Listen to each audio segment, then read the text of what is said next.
Hi, hello, నమస్తే. So మళ్ళీ మరో శుక్రవారం వచ్చేసింది. మళ్ళీ మరో సినిమా రాజాసాబ్. దాదాపు 3 ఏళ్ల బట్టి ఎదురు చూస్తున్న సినిమా. దర్శకుడు మారుతి, ప్రభాస్, పీపుల్స్ మీడియా. దాదాపు 500 కోట్ల రూపాయలు ఖర్చు. సో చాలా భారీ సినిమా. ఎలా ఉందో చూద్దాం. తాత వైర్ కొరికేసాడేమో చూడరా బయట. కొంచెం యూజువల్గా ఏం చేస్తున్నామంటే మనం ఒక 7-8 నిమిషాల నుంచి 12-15 నిమిషాలు, ఒక్కోసారి 20 నిమిషాలు రివ్యూలు మాట్లాడుకుంటున్నాం. అది సినిమా అవసరాన్ని బట్టి, సినిమా గురించి మాట్లాడుకోవడాన్ని బట్టి అది లెంగ్త్ ఉంటుంది. బట్ ఈ సినిమా గురించి కొంచెం డీటెయిల్డ్గానే మాట్లాడుకోవాల్సిన అవసరం ఉంది. ఎందుకంటే అసలు ప్రభాస్ లాంటి ఒక పాన్ ఇండియా హీరో, మారుతి లాంటి ఒక మీడియం రేంజ్ డైరెక్టర్కి అవకాశం ఇచ్చినప్పుడే చాలామంది కనుబొమ్మలు పైకి ఎగరేశారు.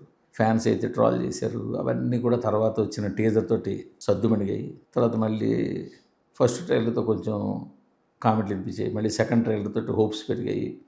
ఇలా అప్ అండ్ డౌన్ అవుతూ వచ్చింది ఈ సినిమా. అంటే అది ఏం ఉండిపోతుంది ఈ సినిమాలో, ఏం తీయబోతున్నారు అన్నది ఒక క్యూరియాసిటీ జనరేట్ చేస్తూ వచ్చింది. బట్ ఎందుకు జరిగిందో, ఎలా జరిగిందో మొత్తానికి ఫ్యాన్స్ భయపడినంత జరిగింది. దాదాపు ఒక అద్భుతమైన సినిమా అవుతుంది. ఎందుకంటే ఈ జానర్ అలాంటిది, యూనివర్సల్ జానర్. క్లిక్ అయ్యి ఉంటే నెక్స్ట్ రేంజ్లో ఉంటుండేది. బట్ ఎందువల్ల ఫెయిల్ అయింది అన్నది మనం డీటెయిల్గా డిస్కస్ చేసుకుందాం. సరే, ఇందులో ఎవరిది శాతం ఎంత తప్పు ఉంది, 500 కోట్లు పెట్టుబడి పెడుతున్న ప్రొడ్యూసర్ ఏ మేరకు చూసుకున్నారు, సో పాన్ ఇండియా తన ఇమేజ్ ఉన్న ప్రభాస్ ఈ సినిమా ఎలా వస్తుంది ఎంతవరకు చూసుకున్నారు, లేదు ఇంత పెద్ద సినిమా తన చేతిలోకి వచ్చింది, ఇది కొట్టే జాక్పాట్ అయిపోతుంది, నెక్స్ట్ లెవెల్కి డైరెక్టర్ అయిపోతాడు మారుతి, ఆయన ఎంతవరకు చూసుకున్నారు, ఇవన్నీ కూడా బేసిక్గా ఫండమెంటల్గా ఈ సినిమాకి అసలు స్టోరీలోనే తప్పు ఉంది. ఒక నిజానికి కాన్ఫ్లిక్ట్, మంచి కాన్ఫ్లిక్ట్.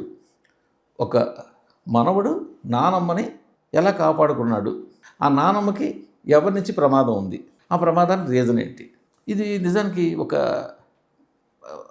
మంచి కమర్షియల్ సినిమా సరిపడే పాయింట్. ఇందులో ఇంకొక యాడెడ్ పాయింట్ అంటే దెయ్యాల ద్వారా, భూతాల ద్వారా భయపడడం కాదు, మీ మనసుని, మీ మైండ్ని, మీ వీక్ పాయింట్ని పట్టుకుని సైకలాజికల్గా వీక్ చేసి మిమ్మల్ని బలహీనం చేసేయడం అనేది అవతల శత్రు తాలూకా వ్యూహరచన. అది కూడా మంచి పాయింట్. నిజంగా ఇంతవరకు తెర మీద పెద్దగా రాలేదు మన తెలుగులో వరకు చూసుకుంటే. సో ఈ మంచి పాయింట్. సో ఇవన్నీ కలిపి చేశారు. కానీ ఇక్కడ ఏంటంటే శత్రువు మన మైండ్ని రీడ్ చేసి, మన మైండ్ని బలహీనం చేసి, మన మైండ్ని వశపరుచుకుని మన బలహీనం చేసేటప్పుడు దాన్ని ఎలా ఓవర్కమ్ అయ్యాడు అన్నది కూడా క్లారిటీగా చెప్పాలి.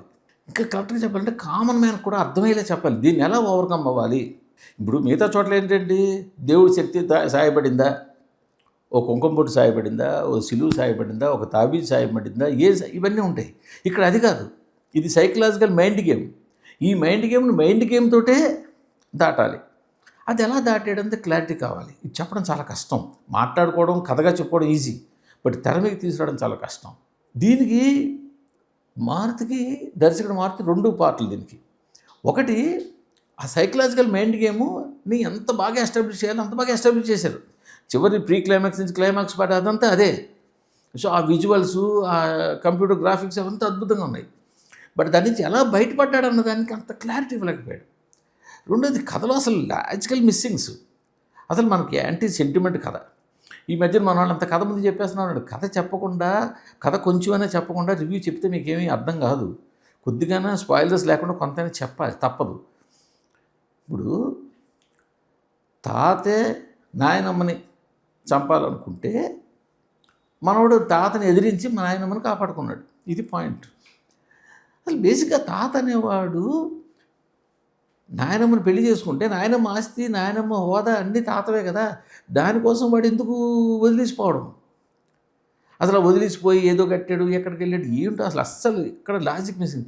సరే, హర్రర్ సినిమాలకు లాజిక్ ఉండకపోవచ్చు, కానీ ఇది ప్రభాస్ చేసిన పాన్ ఇండియా సినిమా. దీనికి వచ్చి ఇవన్నీ చూసుకోవాలి. కామన్ మ్యాన్ దాన్ని కనెక్ట్ అవ్వాలి. ఇంకా ఇప్పుడు పోల్చేస్తే సో కథలో ల్యాప్సెస్ ఒక పాయింట్, కన్విన్సింగ్గా క్లారిటీగా చెప్పాల్సిన పాయింట్ రెండోది. ఈ 2 కూడా మిస్ అవ్వడం. సో వీటి గ్రాండియర్స్ అన్నీ యాడ్ అయ్యే ఒకటి. మూడోది ఏంటంటే ఈ సినిమాకి పెద్ద మైనస్ పూర్ రైటింగ్. మారుతి గారు నాకు మంచి ఫ్రెండ్, అయినా కూడా నేను చెప్తున్నా, very poor writing, very substandard writing. Hero heroine సీన్లా లేకపోతే కామెడీ సీన్లా, లేకపోతే హర్రర్ సీన్లా, ఏది ఏది ఏది సబ్స్టాండర్డ్ సీన్లు, ఎప్పటి కామెడీ ఇదంతా. అసలు హీరో సీన్లు ఏంటి, అసలు హీరో ఇంట్రడక్షన్ సీన్, అలాంటి ఇంట్రడక్షన్ సీన్ ఆ హీరోకి ఎంత, అసలు దాని హీరో ఇంట్రడక్షన్ సీన్ కొంచెం ముందు చిన్న నెరేషను, చిన్న ఒక, ఇప్పుడు సాధారణ మన పూర్వ సినిమాలో అంటే ఎరా సీన్ ఏం చేస్తున్నాడు అంటే అని చెప్పి హీరో బైక్ మీద తిరుగుతుంటాడు, ఈ ముందు ఒక డైలాగ్ పడుతుంది, ఇలా ఒక చిన్న తీసుకెళ్ళింది. పైగా అసలు ఎన్ని సంవత్సరాలు అయింది ఓపెనింగ్ షాట్ అవగానే హీరో సీన్ అవగానే టక్ మన సాంగ్ వేసుకోవడం, ఇది ఎప్పటి జమానా, అదొక మైనస్. రెండోది, అసలు ఆ హీరోయిన్ని తీసుకొచ్చారు, ప్రభాస్ లెవెల్కి తగ్గ హీరోయిన్లు తీసుకురావాలి కదా. ఒక్క హీరోయిన్ ఏమైనా సరే స్క్రీన్ ప్రెజెన్స్ ఏమైనా బాగుందా? ఎవరో దొరికిన హీరోయిన్లు మనకి టైంకి దొరకాలి, ఈ షూటింగ్ ఎప్పుడు పిలిస్తే అప్పుడు రావాలి, వాళ్ళ డేట్లు దొరకాలని ఉద్దేశం తీసుకుంటే ఎలాగవుతుంది? వెనకడికి ఏదో సామెత ఉంది, పనసకాయ దొరికింది కదా తద్దినం పెట్టేసుకుందాం అన్నట్టుగాను. ఏదో ముగ్గురు హీరోయిన్లు దొరికారు, ప్రభాస్ డేట్లు తయారుపెట్ట, వాళ్ళు ఎప్పుడు పిలిస్తే అప్పుడు వస్తారు చేస్తే సినిమా ఉండాలి. ఇది 500 కోట్ల సినిమా, దీన్ని అది మర్చిపోతున్నారు బేసిక్గా. మారుతి గారికి మరో మైనస్ ఉంది, ఆయన ఆస్థాన యాక్టర్లు కొందరు ఉంటారు, అది ప్రభాస్ సినిమానే అదే యాక్టర్లు, చిన్న గోపీచంద్ సినిమా అయినా అదే యాక్టర్లు, ఎవరి సినిమా అయినా అదే యాక్టర్లు. సో ఇప్పుడు ఇందులో కూడా మళ్ళీ అదే యాక్టర్లు వస్తారు. మీకు కొత్తదనం ఎలా కనిపిస్తుంది? కనపడాలి కదా. సప్తగిరిని చూసినా, ప్రభాస్ సీన్ చూసినా, ఏంటా గెటప్లు, ఏ కాలంలో ఉన్నావు? సప్తగిరికి ఒంటి నిండా తిన్న తువాళ్ళేవో దారపు ఇది చింపేసిన గొడముకలన్నీ ఒంటి నిండా కట్టినట్టు, ఏంటి సినిమా అందంగా చూడాలి కదండి, అది ప్యాన్ ఇండియా సినిమా. అది సప్తగిరికి బట్టలేసి కామెడీ చేయించలేమా మనం? ప్రభాస్ సీన్ ఏంటిది, ఆ ప్రభాస్ సీన్కి ఆ గెటప్ ఏంటి అంటే, మీరు గెటప్తో కామెడీ చేద్దాం అనుకుంటున్నారా? డైలాగులతో కామెడీ చేయించలేమా? ఒక్క సీన్కి సరే నవ్వొచ్చిందా? సో బేసిక్గా రైటింగ్ తప్పు. మారుతి గారి దగ్గర మంచి రైటింగ్ టీం ఉంది యాక్చువల్గా. ఆయన వెబ్ సిరీస్, ఆయన షో రన్నర్ చేసిన 3 రోజెస్ సీజన్ 2 అద్భుతమైన కామెడీ ఉంటుంది. ఏమైపోయింది ఈ రైటింగ్ అంతా? ఎవరెవరినో తీసుకుని రైటింగ్ టీంలోకి వాళ్ళు, ఈ రైటింగ్ ఏంటి? ఓపెనింగ్ షాట్ అదిరిపోయింది. సత్యామి తీసిన ఓపెనింగ్ షాటు, ప్రతి హర్రర్ సినిమాకి అలాంటి ఓపెనింగ్ షాట్ ఉంటుంది. సో దాన్ని కొత్తగా డిజైన్ చేశారు, బాగుంది బాగుందని చెప్పాలి. తర్వాత నుంచి అసలు సత్యాన్ని వాడుకోలేదు. సత్య ఎలాంటి కమెడియన్, అసలు ఏ క్యారెక్టర్ని కూడా పెర్ఫెక్ట్గా డిజైన్ చేయలేదు. మనోడికి ఎంత గ్యాప్ ఉంది. ఈ కాలం తాత ఏంటో, ఆ తాత నిజంగా అప్పటికప్పుడు కొన్ని ముందు పోయి ఉండి మొత్తం భ్రమ అనుకుంటే, ఏది ఆ ప్యాలెస్లో ఉన్న డబ్బు, దర్పు, నగలు అవన్నీ భ్రమ అనుకుంటే అది క్లారిటీ ఇవ్వాలి కదా. అసలు ప్రభాస్ గారికి హీరోయిన్కి వచ్చిన సీన్లు చూడండి ఎలా ఉన్నాయి. ట్రైలర్లో తాగేసి మధ్యలో ఖర్చిచ్చినట్టున్నాను డైలాగ్ అంటే ట్రైలర్లో భలే పేలింది. అది టోటల్ సీన్గా చూసుకుంటే ఏమీ లేదు. అసలు హీరోయిన్లు వీకు, హీరోయిన్లతో ప్రభాస్ గారి track weak, comedy weak, comedy writing weak. So graphics బాగుంది, సో ఫాంటసీ ఎలిమెంట్స్ బాగున్నాయి, ప్రీ క్లైమాక్స్ వరకు బాగుంది ఆ పార్ట్ అంతా. దానికి ఇది కొంచెం సపోర్ట్ చేస్తుంటే నెక్స్ట్ లెవెల్ ఉండేది కదా. ఇప్పుడు దేవుడిని ముడిపెట్టారు, ఆజ్ఞా చక్రం అంటారు, ఈ చక్రాలు అంటారు, ఆ చక్రాలు అంటారు, ఇవన్నీ కూడా కామన్ మ్యాన్కి కట్టాలి కదా, కామన్ మ్యాన్కి కూర్చోబెట్టాలి కదా. 3 గంటల పైగా సినిమాని కూర్చొని చూడాలంటే అలాంటి ఎలిమెంట్స్ అన్నీ ఉండాలి, హైలు లేవాలి. కానీ లోలు ఉన్నాయి తప్ప మళ్ళీ హైలు కనిపించట్లేదు సినిమాలో.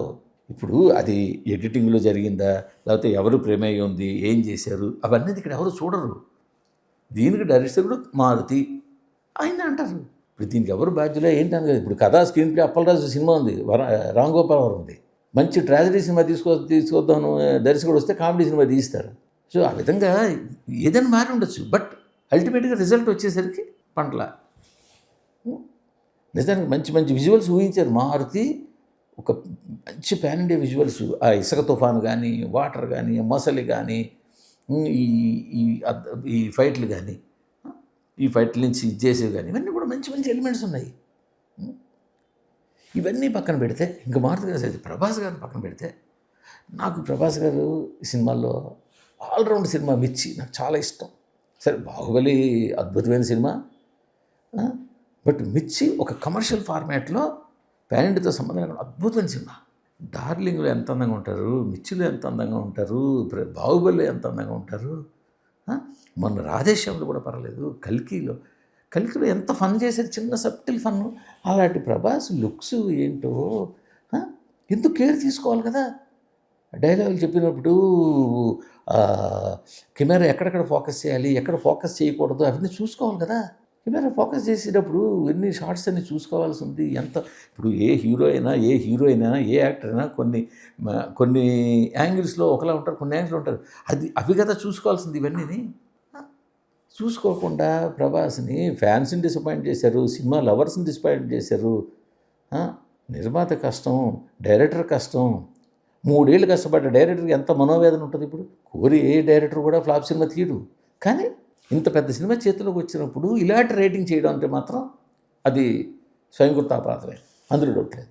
ఈ సీన్లు పండగ లేకపోవడం సరే. ఇప్పుడు సపోజ్ ఫర్ ఎగ్జాంపుల్ బయట ఏమైనా ఎన్నెన్నో రకాలు మాట్లాడుకోవచ్చు. ఈ సీన్లు చేసిన తీళ్ళు తీయించేశారు, ఈ సీన్లు ఉన్నాయి, ఈ సీన్లు తీశారు, 4 గంటల సినిమా వచ్చింది, 1 గంట సినిమా పోయింది అనుకోవచ్చు, ఓకే. బట్ ఉన్న సినిమా బాగుండాలి కదా. సరే పోనీ సినిమా బాగాలేదు, ఉన్న సినిమాలో సీన్లు బాగుండాలి కదా.